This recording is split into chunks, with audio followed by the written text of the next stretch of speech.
What if I told you that some of the best science fiction novels of the 1980s, the decade that gave us cyberpunk, sprawling space operas, and some of the most daring experiments in the genre, never got a sniff from the big awards? No Hugos, no Nebulas, not even a Locus nod. Today, we're diving into these hidden gems, the overlooked masterworks, the stories that should have stood in the spotlight but somehow slipped through the cracks. How many of these will you recognize?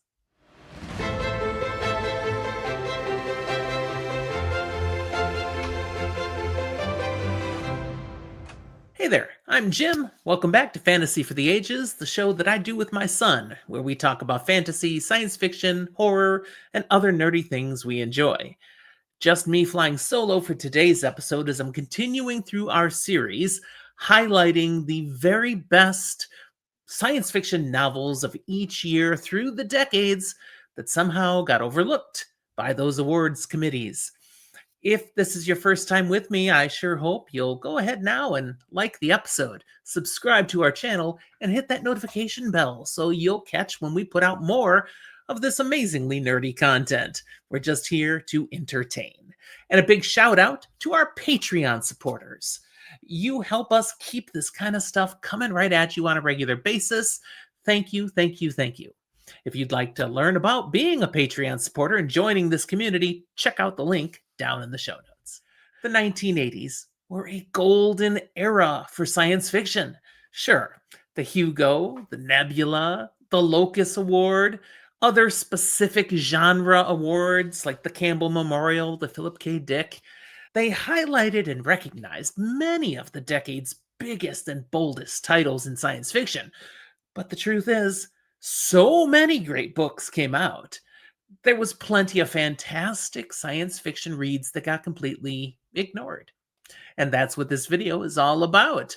Here in the third episode of this current series, I'm sharing what I've discovered by digging through the data, looking at sales numbers, literary reviews, and fan ratings and reviews, considering Goodreads, Storygraph, and Amazon to get a well-rounded opinion of what the fans think. And I've pulled out what looks like the very best science fiction novel and its runner-up for each year of the 1980s that didn't even get a nomination for any of those big awards. These books were very successful. They sold well, readers loved them, but they took home no trophy hardware to add to the shelf. Not even a nomination for the pat on the back. You gotta feel bad for them because authors took time to write some great books, and they're still waiting for you to enjoy.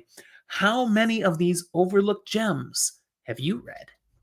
Let's start with 1980, where, honestly, only one science fiction novel had sufficient popular success and high enough fan ratings without getting an award nomination to make this list. Honestly, it's tough to make my list for some of these years because the Locus nominations were vast and broad, primarily designed to give the Hugo Awards committee more books that they ought to take a look at. So anything they thought was worthy got at least a nomination.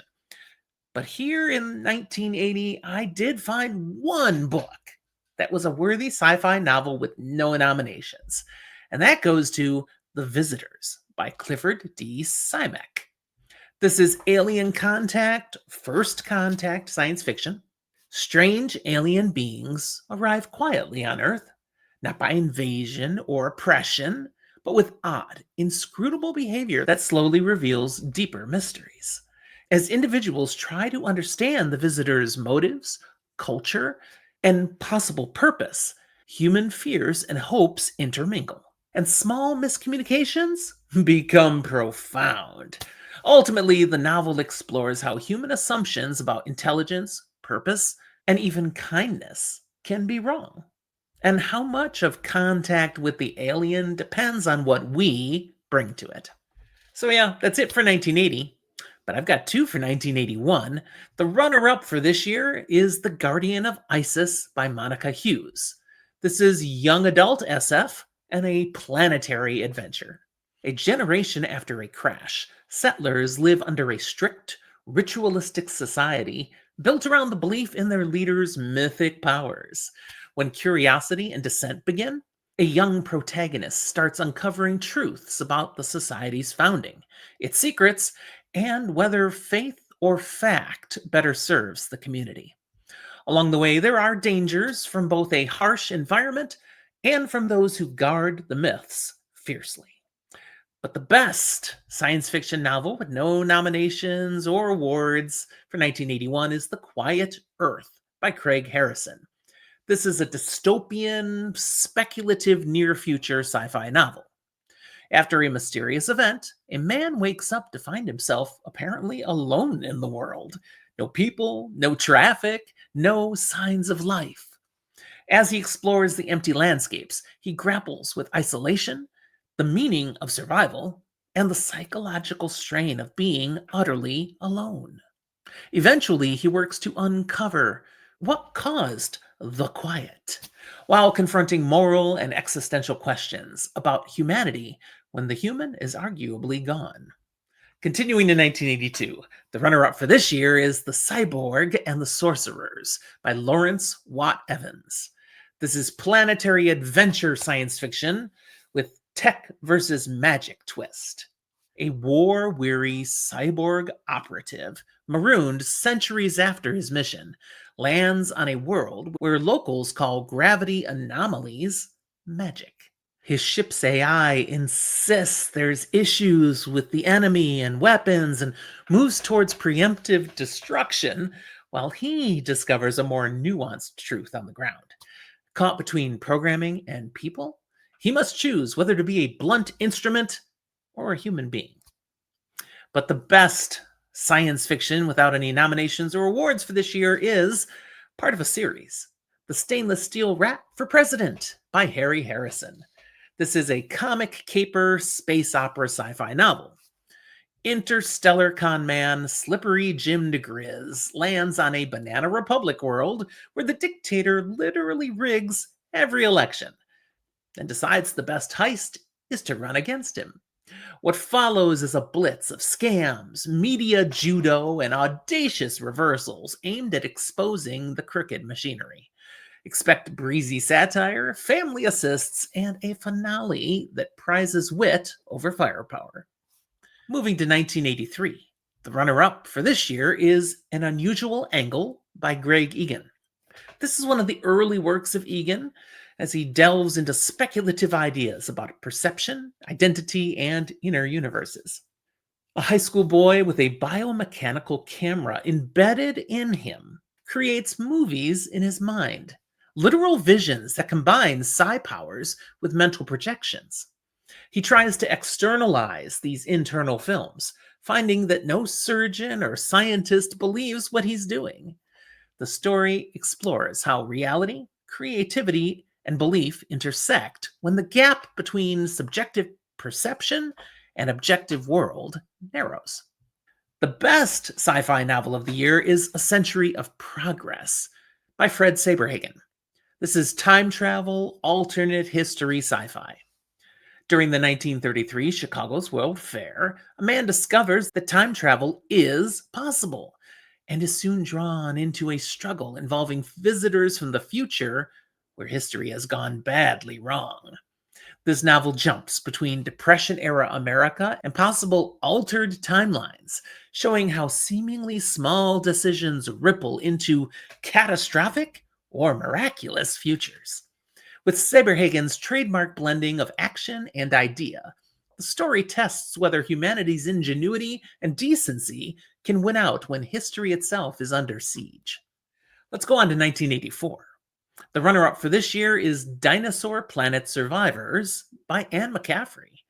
This is xenobiological and planetary survival sci-fi.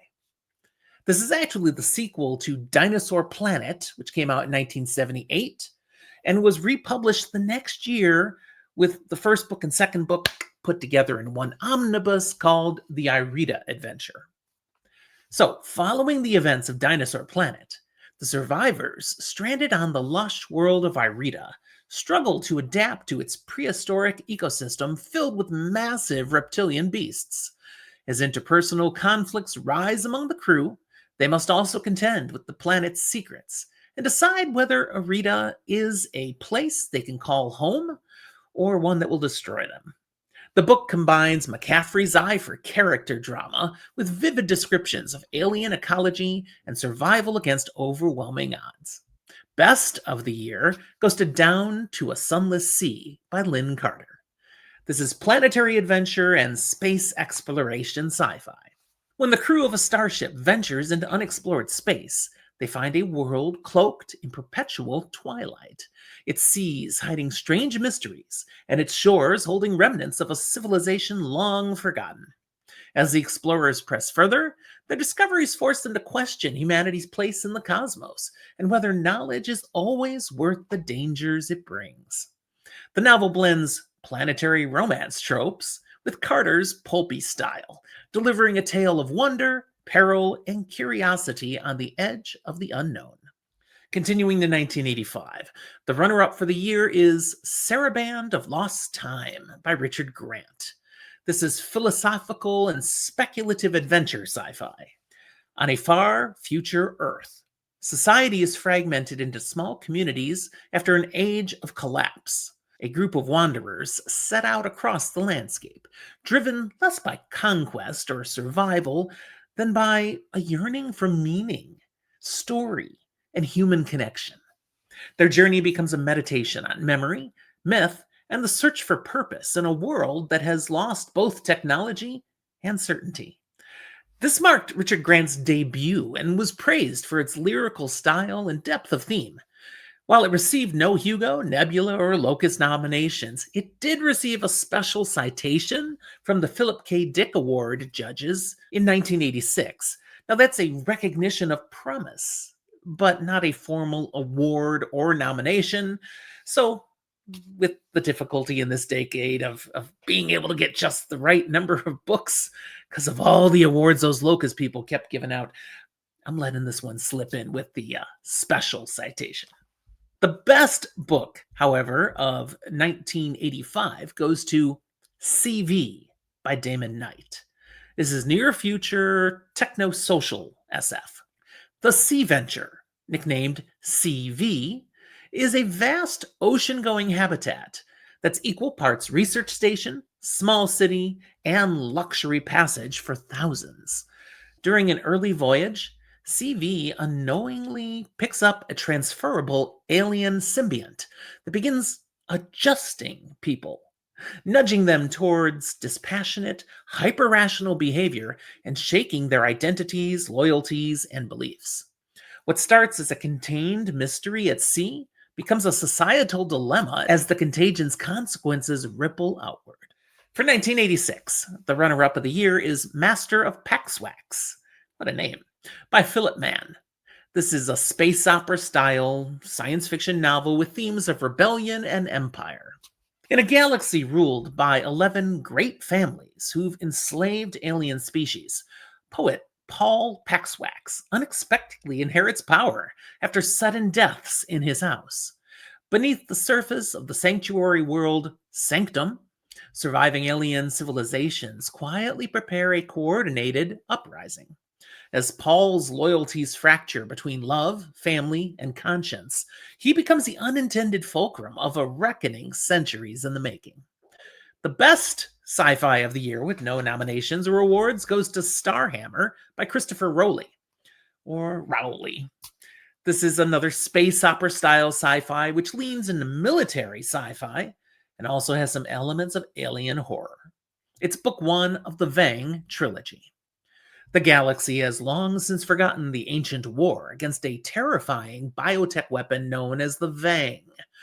When a massive alien artifact is uncovered, humans unleash a danger they barely comprehend, triggering battles that span both space and psyche. Rowley mixes widescreen space adventure with an eerie exploration of what happens when humanity confronts a foe designed for nothing less than extinction. Going on to 1987, the runner-up for the year is Glory Lane by Alan Dean Foster. I swear, back in these decades, this guy was popping up everywhere. This is a space opera romp and a comedic sci-fi adventure. A punk rocker his brainy brother, and a mall rat collide with an alien fugitive, and a sentient bowling ball that everyone in the galaxy wants. What starts in an Albuquerque alley rockets into a star hopping caper with bounty hunters, gunships, and a planet sized mess. Underneath the gags and chase scenes, it's a sweet, scrappy found family road trip just across the cosmos. Then the best science fiction with no award nominations or wins in 1987 is Tools of the Trade by Joe Haldeman. This is near future sci fi, a technothriller. A brilliant psychology professor, who's also a long embedded Soviet sleeper, creates an ultrasonic device that can nudge human minds. As both the CIA and KGB close in, he's forced on the run, trying to save his wife and decide whether his invention will corrupt or redeem him. The chase crescendos at a superpower summit where his gadget could tip history towards catastrophe or an uneasy peace. Let's go on to 1988, where the runner up is The Observers by Damon Knight. This is social first contact science fiction. On a remote Pacific habitat, an alien observer subtly alters human behavior. That doesn't sound like observing. And the colony's uneasy harmony begins to fracture. Knight uses small, unsettling shifts who leads, who conforms, who rebels to explore free will under surveillance. It's lean, thought provoking science fiction that reads like a thought experiment turned thriller. The best novel for 1988 is one I really enjoy, The Last Ship by William Brinkley. This is post-apocalyptic military sci-fi, and now you see why. Post-apocalyptic, that's my thing. A U.S. Navy destroyer survives a global nuclear exchange and must decide whether to seek a rumored sanctuary or build a future on its own. Captain Thomas tells the story in a crisp, haunted voice as command decisions blur into moral ones. There's tech, survival craft, and a chilling what now that makes it feel eerily plausible. You may have heard of this because TNT a few years back ran an excellent TV adaptation of the novel. For 1989, last year of the 80s, we have in the runner-up slot Dream Baby by Bruce McAllister. This is a Vietnam War psychic experimentation sci-fi novel. An army nurse in Vietnam discovers she has powerful psychic abilities, catching the attention of covert governmental programs desperate to exploit her, as they would. Thrown into the moral chaos of war and secret experimentation, she wrestles with duty, survival, and what it means to wield such a gift in a world consumed by destruction. McAllister's prose combines gritty realism with speculative twists, creating a haunting human war science fiction hybrid. But the best novel of 1989, without any nomination sniffs or awards, is The Wall Around Eden by Joan Slansewski. This is post-apocalyptic first contact science fiction. Decades after nuclear war, alien angel bees have sealed off pockets of survivors with shimmering air walls, and a Quaker teen starts questioning why. As she tests the limits of the walls and the watchers, the novel blends ecology, faith, and quiet rebellion. It's intimate in scope, but big in ideas, with the science threaded through character choices. And there you have it. An entire decade's worth of incredible science fiction that was completely snubbed by the awards committees. And when I say snubbed, it means they had a chance to pick these books. They decided other books were more worthy. But these are still very successful and popular reads. Which of them have you read? Which ones are you now going to add to your TBR? And do you think there are other books from the 80s that deserved recognition that I didn't mention, that also didn't have any nominations or awards? Again, the Locus gave out a ton of them, so you might not, but any thoughts about any of this, put them down in the comments. I'd love to read what you have to say. Don't forget to like, subscribe, and click that notification bell. Our episode on the snubbed sci-fi of the 90s will be coming out soon. Thanks for watching. We'll talk to you next time.